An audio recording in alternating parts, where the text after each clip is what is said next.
So when I am addicted to something like alcohol or opiates, the physiologic effects on my body are profound. So alcohol works on something called the GABA receptor. Opioids tend to work on different kinds of opioid receptors, but the mu receptor is really, really important. And so we know from studies of neurobiology that when you regularly use a substance, our receptors will adapt to sort of develop a tolerance. So caffeine's another good example where we'll develop a physiologic tolerance. So when we start to use caffeine, it can keep us up all night, but if we use it on a regular basis, then it doesn't keep us up all night. In fact, without it, we start to suffer, right? So we experience some kind of physiologic withdrawal.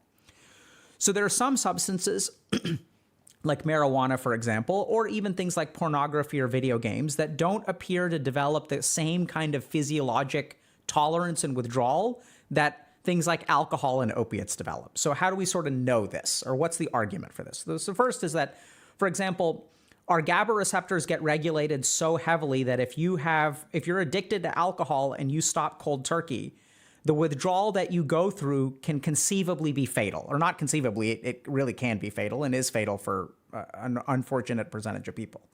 So what happens is literally when you go through alcohol withdrawal, depending on what kind of tolerance you have, how much you've been drinking, and genetics and other individual factors.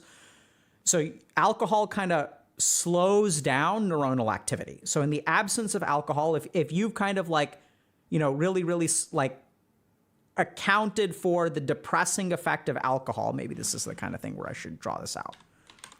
So let's do this.